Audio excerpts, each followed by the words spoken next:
Dear students, अभी तक आपने ये जाना कि ऊष्मा का चालन यानी ऊष्मा का संचरण एक स्थान से दूसरे स्थान तक जाना, ठीक है, 3 प्रकार से संभव है। चालन विधि, संवहन विधि और तीसरा विकिरण विधि। चालन विधि में जैसे आपने अभी समझा कि ये केवल ठोस पदार्थों में होगा। एक उदाहरण के ज़रिए से आप समझें कि अगर किसी छड़ को आप गर्म कर रहे हैं, ठीक है, तो जिस सिरे से आप गर्म कर रहे हैं वो सिरा गर्म होगा और धीरे धीरे आप जिस सिरे से आप पकड़े हुए हैं वो सिरा भी गर्म होने लगेगा, ठीक है। तो इसका मतलब ये है कि चालन विधि ठोस पदार्थों में होगी। ऊष्मा एक सिरे से दूसरे सिरे तक धीरे धीरे जाएगी, एक अणु से दूसरे अणु, दूसरे अणु से तीसरे अणु से होते हुए लास्ट तक पहुंचेगी, ठीक है। कहने का मतलब ये भी कह सकते हैं आप कि इस प्रोसेस में जो पदार्थ के अणु हैं वो अपना स्थान नहीं छोड़ते, ठीक है। दूसरे पर आते हैं संवहन विधि। संवहन विधि में क्या है कि द्रवों और गैसों को गर्म करने के लिए या ऊष्मा के संचरण के लिए आपकी संवहन विधि का प्रयोग किया जाता है। और संवहन विधि में वही है कि द्रव के जो अणु गर्म हो जाएंगे वो हल्के होकर ऊपर उठेंगे और उनके स्थान पर जो द्रव के ठंडे अणु हैं उनका स्थान ले लेंगे। तीसरी वाली विधि जो विकिरण विधि है उसमें आपने ये जाना कि इस ऊष्मा के संचरण की इस विधि में किसी भी माध्यम की आवश्यकता नहीं है और इसका सबसे अच्छा एग्जाम्पल आपके सामने सूर्य से ऊष्मा का पृथ्वी तक पहुंचना है, ठीक है। अब अपने नेक्स्ट टॉपिक में स्थायी अवस्था में हम लोग फोकस करेंगे चालन विधि पर। और चालन विधि में देखेंगे कि एक आपकी छड़ है, ठीक है, ये एक छड़ मान ली जिसका क्षेत्रफल अनुप्रस्थ काट का क्षेत्रफल लें a, इसकी लंबाई की बात करें तो l, ठीक है। आप इस सिरे से आप इसको ऊष्मा दे रहे हो, यहाँ से आप इसको ऊष्मा दे रहे हैं। तो ऊष्मा Q देने पर इस सिरे का जो टेम्परेचर है वो स्टार्टिंग में θ1 होता है और इसका θ2 होता है। जैसे जैसे समय बढ़ता जाएगा, मान के चलिए अगर यहाँ पर ग्राफ एक टेबल बना लिया है, ग्राफ ना एक सारणी बनाई है और उस सारणी में आप क्या क्या चीज़ें रखें, समय रखें T, उस सिरे का टेम्परेचर θ1 जिस सिरे को आप गर्म कर रहे हैं, दूसरा सिरा उसका टेम्परेचर θ2। आपने स्टॉप वॉच से स्टार्ट किया कि 0 टाइम पर आपने जब ये ऊष्मा देना प्रारंभ किया तब इसका टेम्परेचर मान लो कितना था, 25 डिग्री सेल्सियस था।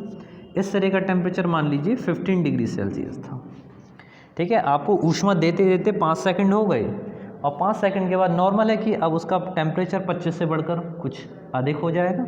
लेट वी कंसीडर 30 डिग्री हो गया और इसका टेम्परेचर भी बढ़कर 15 से 18 डिग्री हो गया, ठीक है। 10 सेकंड बाद यानी जब ऊष्मा देते हुए आपको 10 सेकंड हो गए हैं, ये टेम्परेचर बढ़कर 30 से 35 डिग्री हुआ और ये बढ़कर 18 से 22 डिग्री सेल्सियस हो गया, ठीक है। ये प्रोसेस धीरे धीरे बढ़ती जाएगी, लेकिन कुछ समय बाद मान के चलो कि फिर 15 सेकंड बाद अब इसमें टेम्परेचर 38 हुआ या 36 कर लीजिए, ठीक है। ये 36 हुआ और ये 23 डिग्री सेल्सियस, यानी इसमें केवल 1 डिग्री सेल्सियस की बढ़ोतरी देखी गई, ठीक है। अगले 20 सेकंड बाद आपने क्या देखा, ये भी अभी भी 36 पे बना हुआ, ये अभी भी 23 पर बना हुआ है। इसका मतलब ये हुआ कि अब समय तो बढ़ रहा है लेकिन टेम्परेचर जो ऊष्मा दे रहे हैं उससे उनके अब तापों के जो सिरे हैं वो चेंज नहीं हो रहे हैं। तो इस समय अगर ऐसी अवस्था आ जाती है तो इस अवस्था को आप बोलते हैं स्टेडी स्टेट या स्थायी अवस्था, ठीक है। और इस स्थायी अवस्था में अब जो छड़ के सिरों के टेम्परेचर हैं वो स्वतंत्र हो चुके हैं, टाइम पर डिपेंड नहीं कर रहे हैं। अब ऐसा क्यों हो रहा है, उसके पीछे कारण समझ लीजिए। उसके पीछे का कारण मुख्य रूप से ये है कि जितनी ऊष्मा इसको प्राप्त हो रही है उतनी ऊष्मा का क्षय भी हो रहा है, उतनी हीट का क्या हो रहा है, लॉस भी हो रहा है। लॉस कैसे हो रहा है भाई, लॉस कुछ ऊष्मा विकिरण से खर्च हो रही है, कुछ ऊष्मा संवहन विधि के द्वारा जो गैस के जो वायुस के आसपास के चारों तरफ है वो वायुस को लगातार क्या कर रही है, ठंडा कर रही है। तो जितनी ऊष्मा इसको मिल रही है वो केवल इस टेम्परेचर को स्टेबल कांस्टेंट करने में खर्च हो रही है, बाकी सब व्यय हो रही है, ठीक है ना। तो जो जितनी ऊष्मा आ रही है वो सिर्फ इस टेम्परेचर को मेंटेन कर रही है। तो ऐसी अवस्था को आप स्थायी अवस्था कहेंगे। तो इसमें अब आगे जो डेफिनेशन आपकी आएगी, अगला पॉइंट हमारा स्थायी अवस्था के बाद में जो आता है वो आता है ताप प्रवणता, ठीक है, ताप प्रवणता को देखते हैं। पहले इसको लिख लीजिए, स्थायी अवस्था में क्या डेफिनेशन लिखेंगे कि जब किसी वस्तु को ऊष्मा देने पर उसके क्षणों के सिरों का ताप समय के सापेक्ष स्थिर हो जाता है, ठीक है, कांस्टेंट हो जाता है, समय के साथ बदलता नहीं है, उस स्टेट को हम स्थायी अवस्था या उस अवस्था को स्थायी अवस्था कहते हैं। ठीक है, अब इसके बाद हम जानेंगे थर्ड पॉइंट, ताप प्रवणता क्या होती है। ठीक है, ताप प्रवणता हेडिंग डाल लीजिए। ताप प्रवणता को समझते हैं।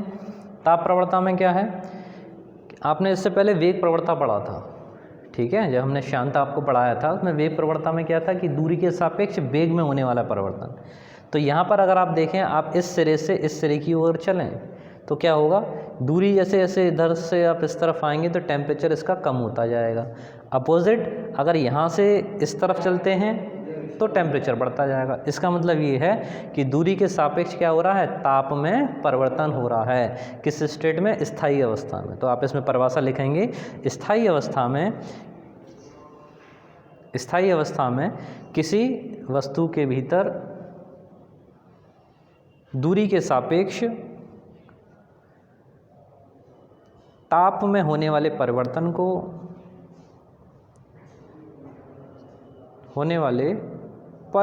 को ताप प्रवणता कहते हैं। ठीक है, इसका सूत्र जो बनता है,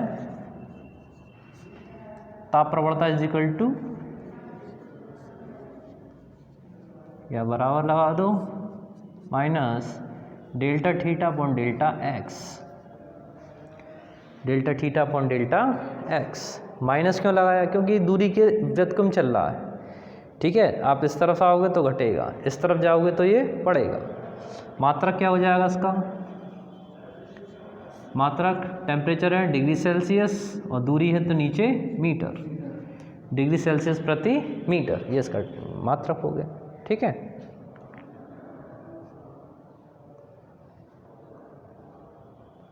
ठीक। नेक्स्ट पॉइंट में अब हम लोग पढ़ेंगे, अगर दो छड़ें इस तरह की ऐड कर दी जाएं तो उनके संपर्क पृष्ठों का ताप कितना होगा और उसकी ऊष्मा प्रवाह की दर कितनी निकलेगी। अच्छा, उससे पहले एक चीज़ और है, ऊष्मा चालकता गुणांक। ठीक है, ध्यान आया, फोर्थ वाला पॉइंट, ऊष्मा चालकता गुणांक।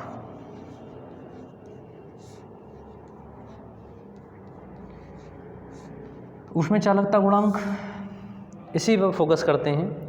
अगर आप किसी छड़ को ऊष्मा दे रहे हैं, ठीक है, तो वो किन किन कारकों पर डिपेंड कर रही है। तो जो मुख्य रूप से जो कारक हैं जो उसके ऊपर डिपेंड करते हैं या जो ऊष्मा निर्भर करती है, वो सबसे पहले है इसको दिए इस छड़ के क्षेत्रफल, अनुप्रस्थ काट का क्षेत्रफल। तो जो ये दी गई ऊष्मा है Q, वो इसके क्षेत्रफल के, अनुप्रस्थ काट के क्षेत्रफल के समानुपाती होती है। दूसरा, कितने समय तक आप ऊष्मा दे रहे हैं, तो Q प्रोपोर्शनल T होता है, समय के भी समानुपाती होती है। तीसरा यही कि Q प्रोपोर्शनल माइनस का delta theta upon delta x, यानी जो दी गई ऊष्मा है वो ताप प्रवणता के भी समानुपाती होती है। अगर इन तीनों को अगर आप मिला देते हैं तो यहाँ पर फॉर्मूला आपके पास आता है Q proportional A delta theta upon delta x into T. ठीक है, और अगर आप प्रोपोर्शनल चिन्ह को अगर हटाएं तो एक कांस्टेंट आएगा, this is K A delta theta into t upon delta x. ठीक है, तो जो के जो यहाँ पर दिखाई दे रहा है आपको, इसको क्या कहते हैं, ये एक समानुपाती नियतांक है जिसको हम क्या कहेंगे, ऊष्मा चालकता गुणांक कहेंगे। ठीक है, अगर आप चाहें तो डेल्टा थीटा को θ1 माइनस θ2 भी लिख सकते हैं, और डेल्टा एक्स जो दूरी दे रखी है उसको अगर आप पूरी छड़ मान के चलते हो, ठीक है, पूरी छड़ के सिरों का तापांतर अगर आप कंसीडर करो तो θ1 माइनस θ2, और डेल्टा एक्स की जगह पूरी लंबाई आ जाएगी उसकी, यानी L। तो यहाँ पर जो फार्मूला आपका चेंज हो जाएगा, उस फार्मूले को आप ये भी लिख सकते हो कि Q equals to K A θ1 minus θ2 into t upon l. ठीक है, ये आपका फार्मूला आपके सामने आया। अब अगले स्टेप में हम इसके जो ऊष्मा चालकता गुणांक है उसका मात्रक और विमेय सूत्र निकालते हैं। ठीक है, फटाफट से नोट करिए, जल्दी से नोट कीजिए। आइए देखते हैं ऊष्मा चालकता गुणांक के का मात्रक और उसका विमीय सूत्र। ठीक है, डायमेंशन। तो उसका सूत्र का जो मान है, सबसे पहले आपको उसके सूत्र से के का मान निकालना पड़ेगा। ठीक है ना। तो के बराबर जब आप यहाँ से वैल्यू निकालोगे तो के की जो वैल्यू निकलेगी एल का इसके साथ मल्टीप्लाई यानी क्यू इंटू एल अपॉन बाकी सब चीज़ें upon A θ1 minus θ2 temperature difference into time t. ठीक है, Q जो ऊष्मा है मात्रक किलो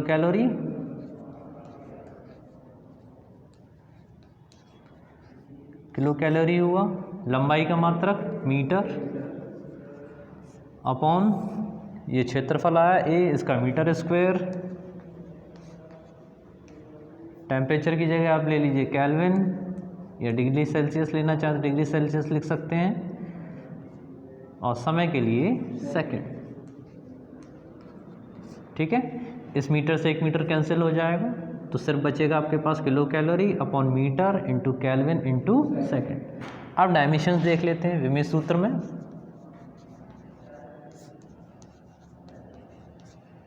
तो विमेय सूत्र के लिए Q चूँकि कार्य के समतुल्य है इसलिए ml/t-2। ठीक है, लंबाई के लिए अगेन L, एरिया है L स्क्वायर, ये थीटा के अंदर H और टाइम के लिए T। ठीक है, तो आप यहाँ से देख सकते हो एक L से ये L कैंसिल हो जाएगा, ओके, और यहाँ से इसके ऊपर वाला एक L -1 होगा तो यहाँ केवल 1 L बचेगा, यानी आपके पास रहेगा M L T यहाँ पर भी है। ठीक है, ये T ऊपर जाएगा तो माइनस का होगा तो माइनस का 2 और माइनस का 1 माइनस का 3 और यहाँ पर थीटा के अंदर -1। ठीक है, यहाँ से एक और उसका मात्रक बना सकते हो, M की जगह आप लिख सकते हैं किग्रा, L की जगह आप लिख सकते हो मीटर, समय की जगह आप लिख सकते हैं सेकंड की पावर कितनी -3 और यहाँ पर केल्विन की पावर -1।